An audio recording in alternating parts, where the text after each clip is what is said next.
Okay, everyone, today for hour 2, I have a great interview I just did recently in Colorado with Alex Clark. We had an amazing discussion about MAHA. I think you're going to really enjoy. The full interview will be available for free on members.charliekirk.com. That is members.charliekirk.com. But for now, enjoy these snippets. Alex, welcome. How are you? I'm so good, and I have a tirade to unleash. Oh, boy. I am so excited to talk about MAHA today and just some crazy wins and also some really wild stuff that's down the pipeline that we should be concerned about. But I have a lot to say, so I literally wrote out last night. I stayed up writing all my notes because I was like, I have to be like on point and make sure I remember everything I want to say. So I have to interrupt you first, okay? Alex Clark is one of our most amazing team members. She has been with Turning Point USA for 7 years, six years. Alex was a morning radio host in Indiana. Tyler Boyer found you on Twitter, I believe, right? Or social media. It's a little bit of a mixed story. So I came to YWLS in 2018 did you really? As an attendee. Our Young Women's Leadership Summit. So when I say that our Young Women's Leadership Summit develops leaders, this is what we're talking about, right? Yeah, so I just came. I didn't know anybody. I literally went by myself. And then Turning Point had followed me on Instagram after that. And so Tyler's marketing team DM'd me and were like, hey, we'd love to work with you just as an ambassador. And I said, actually, I'd like to work for you and I have a show idea. So then that kind of got the ball rolling and Tyler was like, okay, because Turning Point had never done a show. We had never done a show. So I kind of pitched that idea and that was the very first show that Turning Point had ever done. I had created this pop culture show called Popitics and that was the first thing. And so yeah, at the time, Tyler was overseeing it. It was pop culture met politics. At the time, right? Yep. And pop culture without the propaganda. That's right. That was what it was, right? Yeah, it was like E! News and Fox News if they had a baby. And like this was, it had never been done. It was like really crucial. And this show got all of these young women through the pandemic. I mean, I was using celebrity entertainment stories to call out BLM and all of these things. And it was like a very digestible way for a young girl scrolling on social media to hear conservative ideas. And so Alex made that super popular. And then Alex, you started to talk more and more about health and wellness. This is before the term MAHA ever existed. You were MAHA before MAHA. And so walk us through that whole journey towards now, just to kind of complete the story. Alex is without a doubt one of the most influential voices for young women in America, and without a doubt in the whole wellness health space. So how did you go from pop culture without the propaganda to raw milk? So one, I want to say that Turning Point USA and Charlie were one of the first really big supporters of MAHA, even because during the pandemic, I wasn't required to get the vaccine. And I had never... I hope not, because I worked there too. Well, that's what I'm saying, right? So like Charlie immediately was like, we're not requiring our employees to have to get this, of course. And so I had never thought of anything in regards to big pharma before. I had actually never even heard that term. Like I grew up in the most conventional ultra processed food household ever, far from the raw milk lands of California and Indiana. Like, so I didn't know any organic food stuff. And so I'd never really cared about it. And then when the pandemic happened and they were mandating the vaccine, I was so gravely disturbed. I mean, I was unsettled in my spirit. I just immediately called it as demonic. It was demonic to tell people, if you don't get this vaccine, you're not going to be allowed to participate in public life and public space. You're not going to be allowed in different businesses. You might have to lose your job. And so I went down the rabbit hole and I started reading everything I could about Monsanto and corruption in the American Heart Association and all these different things. And I wanted to talk about it with my audience. So I had transitioned from that pop culture show to doing a long form podcast where I was interviewing people, just anyone and everyone that had an interesting story or had an expertise that was countercultural. That was my first podcast with Turning Point. And I started kind of sneakily pivoting to doing mostly health and wellness interviews on that show. And then February of 2024, last year, I talked to Turning Point and I said, listen, I think I want to rebrand the entire show. I think the whole future of conservatism and the Republican Party with women is health and wellness.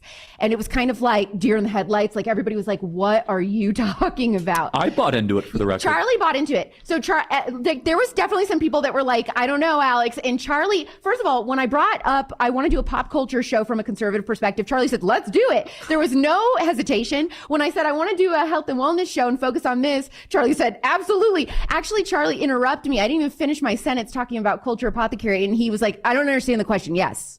So like it was amazing to have that support. And, you know, Charlie just said, look, everything that you have brought to Turning Point from Popitics to now with Culture Apothecary, everything that you said we need to do to focus on young women has been right so far. So we trust you. You have full creative freedom, which not a lot of other conservative media companies can say. I will say that their talent doesn't get creative freedom like I have been given, which has been amazing. But, so I said February 2024, let's focus on health at YWLS, our Young Women's Leadership Summit in June of 2024.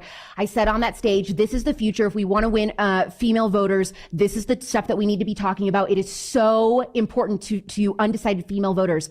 2 months later, RFK comes out, Glendale, Arizona, endorses President Trump and talks about we're going to make America healthy again. And I was front row. First of all, Charlie was so generous and had hooked it up so that I could get to meet President Trump backstage, which is, if you've ever met him, it's like 2 seconds, you know, you're like, what is the one thing I'm going to say to impress him or have something to say? And I said, Mr. President, please keep talking about food and pharma. This is the biggest issue with undecided female voters. That's what I said. And he said, you're going to be very excited. And I was like, oh, what does that mean? And so then he walks out with RFK on stage, and I'm not kidding you. I'm front row and my jaw drops. I mean, it was like my reaction to Taylor Swift at the Eras Tour. I'm jumping up and down. My fist is pumping. Bricksuit, if you follow him on X, Bricksuit has a video of me. I'm just screaming the loudest I've ever screamed. And President Trump looks just at me and he points and he gives like a wink and a thumbs up. Like, I told you were going to be happy. So it was just so amazing. And so that happens, and I had planned, without knowing that RFK was going to partner with Trump. I had no idea that was going to happen, right? I didn't know that MAHA was going to be a thing. I just knew that I could see in my show downloads, when I talked about these issues, that my downloads were going crazy. I was like, oh, this is resonating with women, these topics. And so I wanted to keep at it. And MAHA goes off. I get invited to testify at the Senate with RFK in September.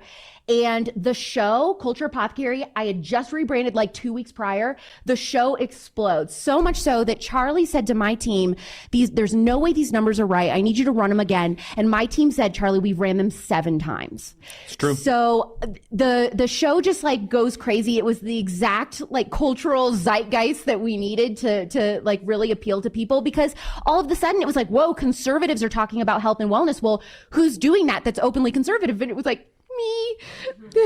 So then a lot of people discovered me, and yeah, it's just been incredible. We have over 40 million downloads on the show and counting.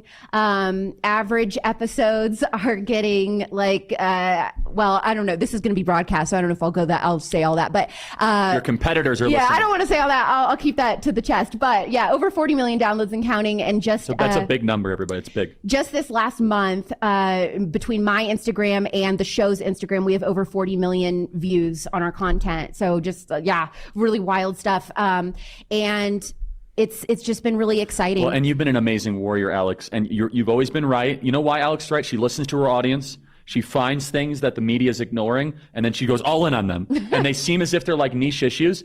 I believe that MAHA, Make America Healthy Again, was one of the reasons why Donald Trump won the popular vote, and one of the reasons why he ran the table in all 7 swing states. Okay, it absolutely is. It absolutely is. And so I have so much to say about this. When we were at the Young Women's Leadership Summit this past June, this has actually never happened. I mean, I've been with Turning Point for 6 years. I've never had women come up to me at that conference for Turning Point USA, very openly conservative, and say, I would have never come to a conservative event. This is my very first time, but I'm here for MAHA.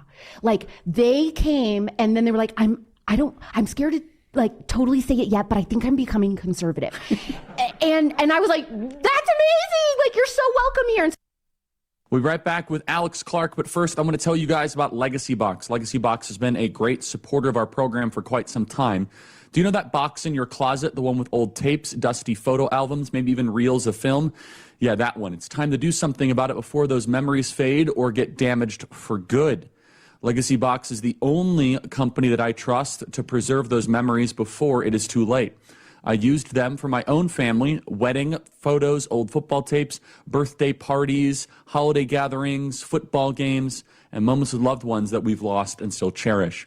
And And for a limited time, you can save 50% when you go to legacybox.com/KIRK. They digitize everything safely and professionally and give it to you back on the cloud.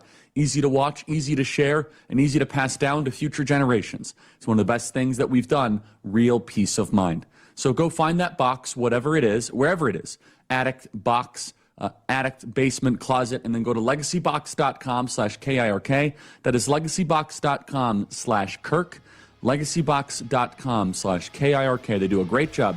Preserve your family's memories. That is legacybox.com/Kirk.